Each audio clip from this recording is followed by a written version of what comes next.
asked that yesterday. We can do better at communication. We can always improve on communication, and that's exactly what we'll do.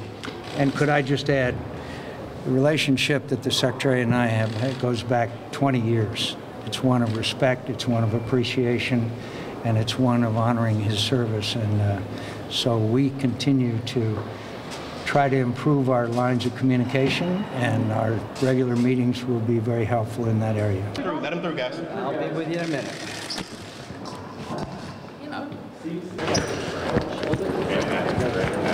It probably violates the Geneva Convention to have to meet with Senator McCain and Graham in the same day, but you're no worse for the wear.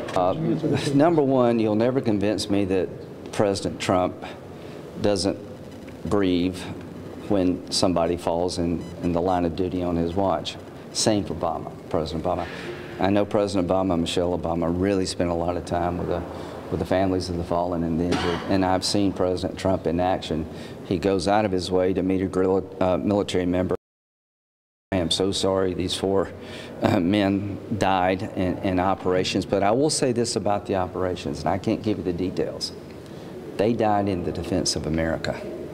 This war is getting hot in places where it's been cool, and we got to go where the enemy takes us. The press secretary, the White House press secretary today said it was highly inappropriate to get in a debate with a 4-star general. Do you agree with that? No, not in America. I just think a member of Congress should have some discipline, and so should the president. I don't know Congresswoman Wilson. I've never met her. I know she's not a big fan of the president, and to her credit, she was in the car with the family. But I think she started something that was really, I would never do that.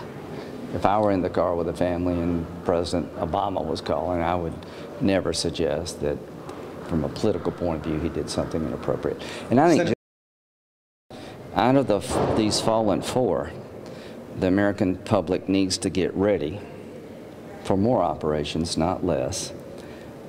We're going to build on what President Obama did in some of these countries. We're probably going to go to other places because that's where the enemy is taking us. We're going to be more aggressive.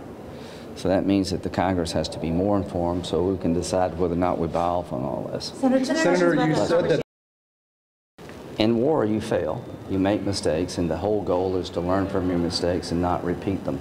There's a 1506 investigation in the military. There's going to be a briefing, I think, next week that Senator McCain's going to call about what happened. The one thing I don't want to do is jump to conclusions. I like General Mattis. I don't need to run out and tell everybody, you know, answer every question in real time until I know really what the answers are. So as you beat them in Raqqa, as you beat them in Iraq, they're moving, and they're not just moving to Europe. They're going to Africa, and we're going to have partnerships in Africa to deal with this threat. Thank you. Senator, you said the rules of engagement are changing. Is that your word or these?